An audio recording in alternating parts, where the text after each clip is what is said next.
Good afternoon, everyone. Welcome to CAPIC's Immigration Daily Update. I'm Burcu Akyol, joining from Toronto. I'm with my colleague, Alessandra, joining us from Montreal, who will deliver the update in French for you. Hi, Alessandra. How are you? I'm very well. How are you today? I'm good, thank you. Crazy times. Yeah, 7th week of self-isolation. Unbelievable. We'll get through this. We will. So I'll pick up in French. Okay. Bonjour tout le monde, Alessandra Attias, donc je suis votre collègue et je suis aujourd'hui avec Burcu, notre collègue de Ontario, qui va faire la partie anglaise pour notre mise à jour quotidienne sur les nouveautés immigration pendant la période COVID-19. Okay.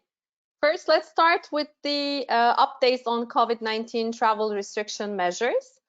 Last Thursday, IRCC released a new update regarding the measures to reduce the risk of exposure to COVID-19. Current travel restrictions now clarify the difference between those who arrive in Canada from the United States and other countries. So, shall I stop here, Alessandra? Yeah, sure. Or you can. Okay.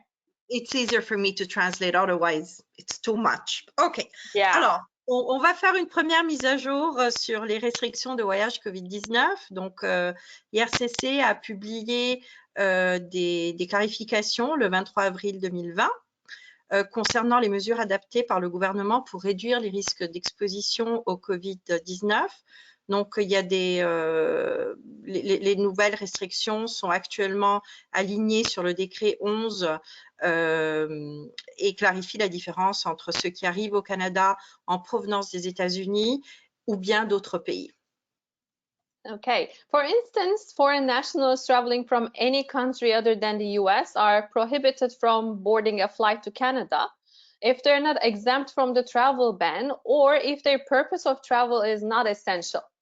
As for travelers from the US, they're not allowed to enter Canada if they're traveling for an optional or discretionary purpose. And the onus is on the foreign national to demonstrate the purpose of their travel. And in addition, as all we know, all travelers must self-isolate themselves for 14 days upon arrival. Back to you. Let me make a joke. Can we go to Miami for a little sunshine? Because here... Would be great.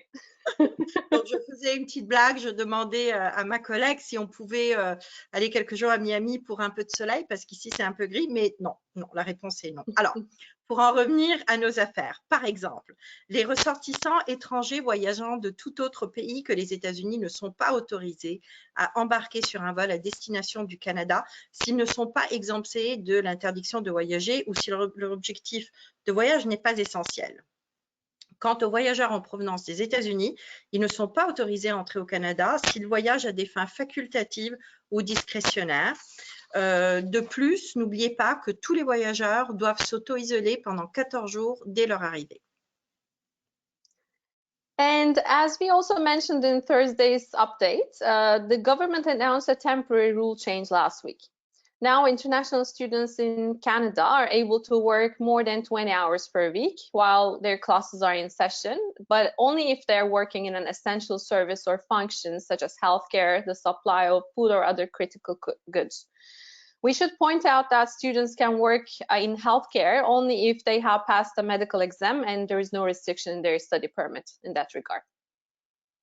OK, donc le gouvernement, la semaine dernière, a supprimé les obstacles pour les étudiants internationaux qui travaillent dans les services essentiels pour lutter contre le COVID-19.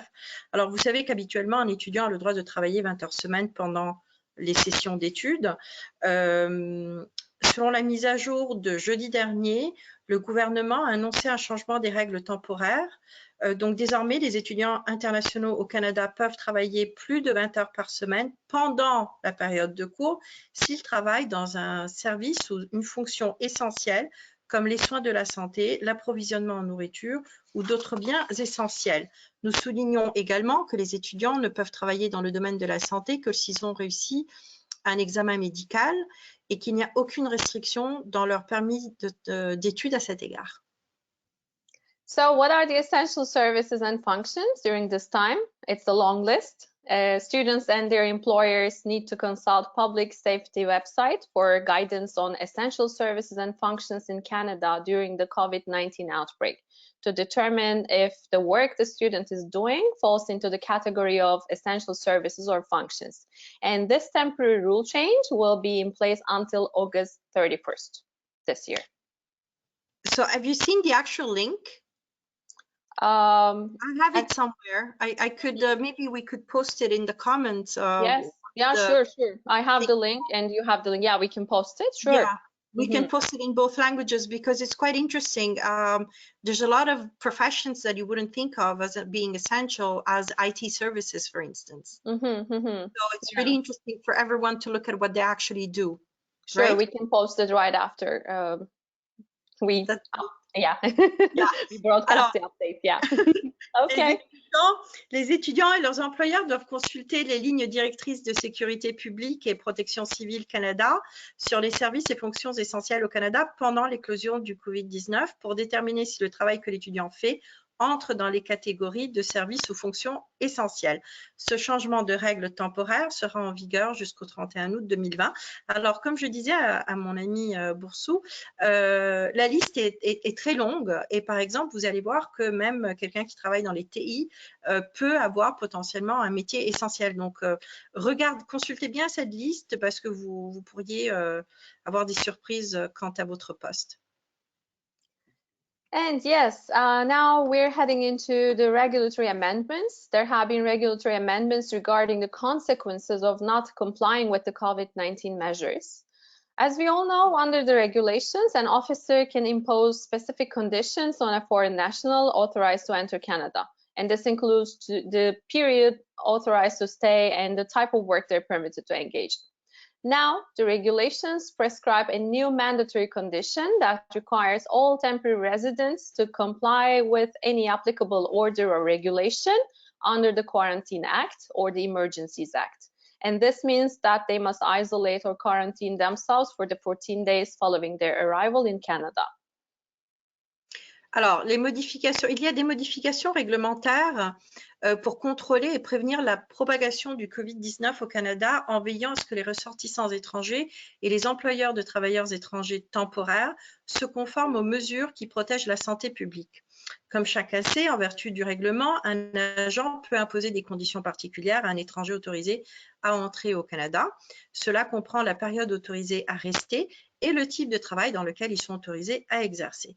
Maintenant, le règlement prescrit une nouvelle condition supplémentaire qui est obligatoire et qui oblige tous les résidents temporaires à se conformer à toute ordonnance ou tout règlement applicable en vertu de la loi sur la quarantaine ou de la loi sur les urgences.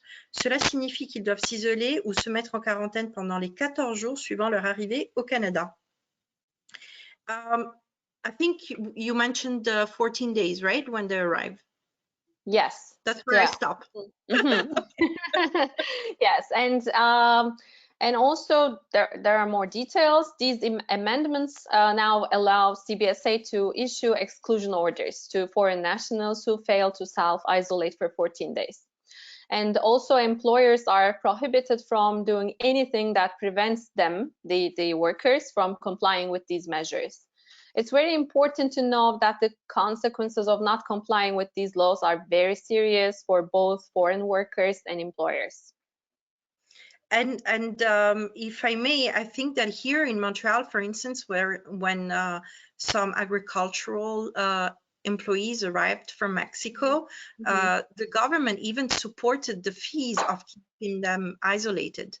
So I don't believe anyone has a good reason not to isolate if they have to, right? Yeah, you're right.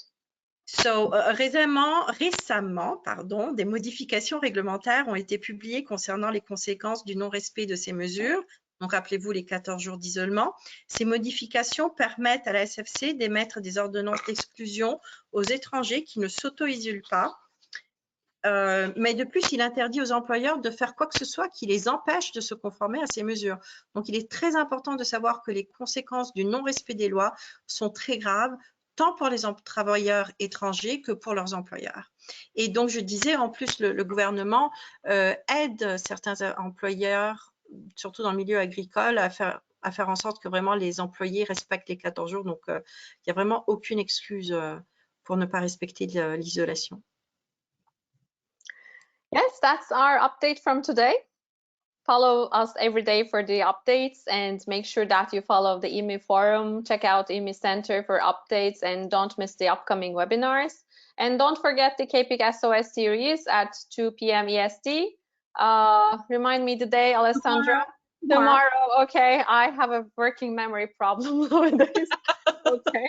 And after being isolated for so long, who wouldn't? Yes, you're right. And you did a great job translating. I wouldn't be able to do that. Google Translate helps. Yeah. I just had to read it. Okay, yeah.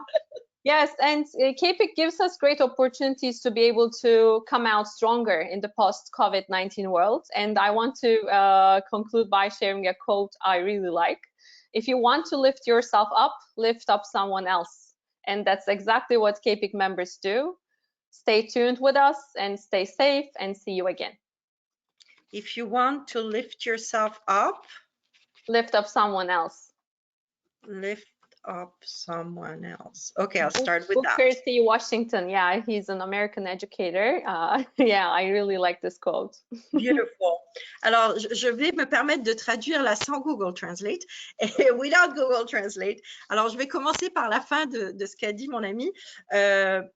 CAPIC est en train de faire un super boulot pour faire en sorte que nous soyons tous aptes à continuer à travailler pendant cette période, mais que nous ayons aussi les outils pour reprendre quand la vie normale reprendra. Et ce qu'elle vient de dire, c'est une citation d'un éducateur américain qui dit si tu veux te tirer vers le haut, tire par le haut quelqu'un d'autre. Et je trouve que c'est vraiment magnifique et c'est exactement ce qu'est en train de faire CAPIC. Donc, sur ce, on vous remercie de nous avoir écoutés.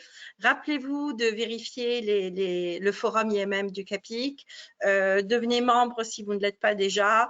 Posez-nous des questions si vous êtes des auditeurs qui ont, enfin, des clients qui pourraient avoir besoin de réponses en ces temps difficiles alors que le gouvernement même est fermé.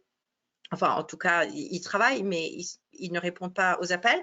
Et rappelez-vous pour nos amis consultants que demain, il va y avoir la série SOS à 14 h, donc à 2 h heure de l'Est. Merci. I was also suggesting that because all our auditors are not just consultants, but we also have a lot of potential clients that are listening to us. And I was telling them to not hesitate to reach out to us because since the call centers from the government are closed, maybe it could help answering some questions. Yes, great. Thank you, Alessandra. It was my pleasure working with you today, and I hope we get this thing going from time to time. Yes, I'll see you later. Take care. You too. Au revoir tout le monde. Bye.